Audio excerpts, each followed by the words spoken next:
We are going to take a quick look at the tracking sheet that I suggest you use to track your sales for now, but also in the future.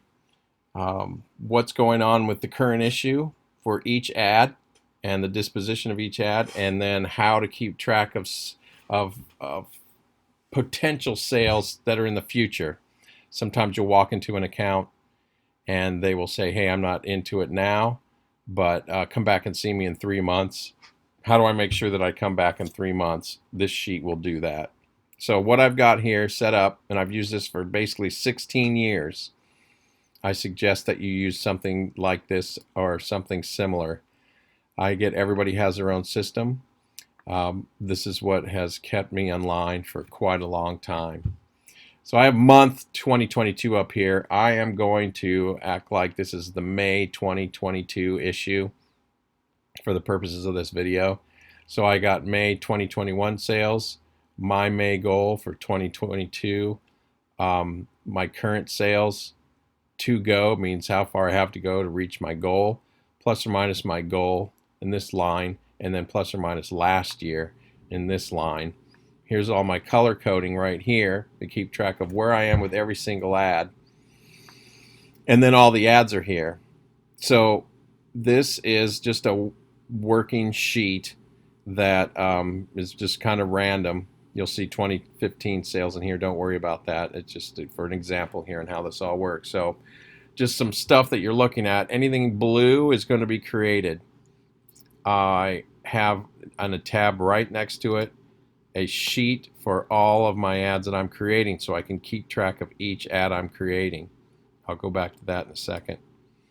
If they're in this brown color, it means they're done. The ad's complete or we're picking it up. I'll have a little note here, pick up, or the ad's received.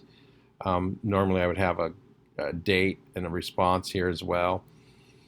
Last contact date, whenever I'm emailing, texting, I'm talking to them on the phone, just to keep track of when I did, because a lot of times you'll talk to an account, get off the phone and forget all about them, and look at your sheet, and a week later you realize, oh my gosh, I was supposed to hear back from them a week, a couple days ago, so it prompts you to follow up.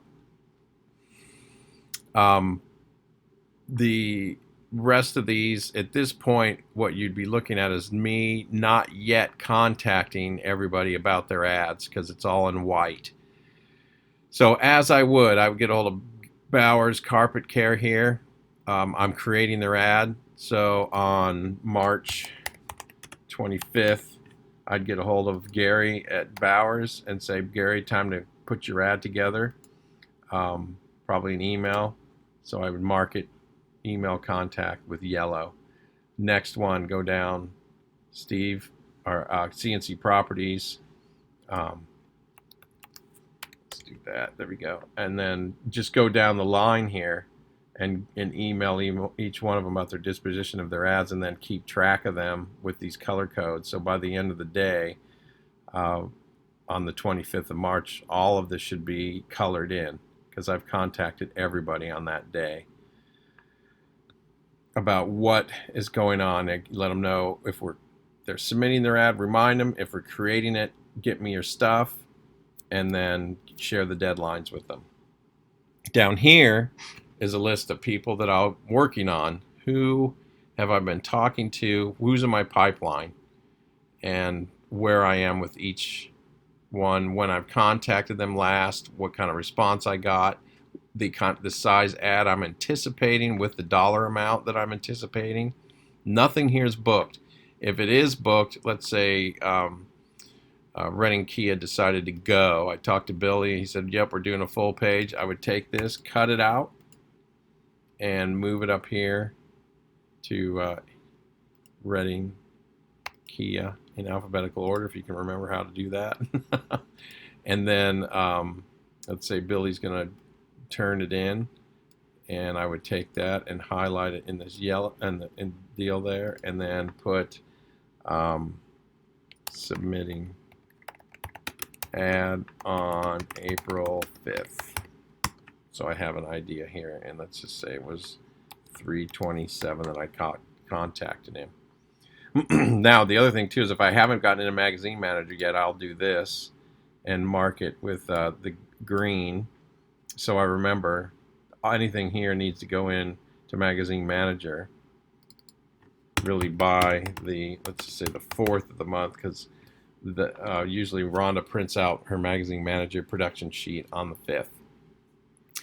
So that's really it, how you keep track of all this. Now, a couple other things I do is I have total possible sales here, current sales, my goal, just for fun to see what would be, if I sold everything that I'm shooting for, I could sell $42,000 worth of sales. That usually never happens, but it's something to look at. There's a couple formulas in here. I'm not sure if you're familiar how formulas work on Excel. They're pretty easy. To get a total here, you highlight the whole column, including down to the box there, and click on Auto Sum, and it will give you that total. And there's the formula up here, the sum of cell C12 through C56. Here, you just type in an equal sign and then highlight that C57 cell and click return, and it puts the total in there. And then I have formulas here that are just addition and subtraction formulas to keep track of these things here for me. Let's say you have Home Helpers here decides that they don't want to advertise in May, but they want to advertise in September. I would cut this out and go to, I would have a tab, let's go back here. I would have a tab for September 2022 moving forward, and I would click on 2022 September and I would plop them in. So here's one for June. I would see there's almost nothing here, but these were all people that were possibilities for June that I was looking at in May. So when I go to do my June sheet, here they all are waiting for me to remind me that I need to go see these people because they are possibilities for June. The other thing is this sheet here, the ad creation tracking. This allows you to track each ad that you're having Michelle create for you.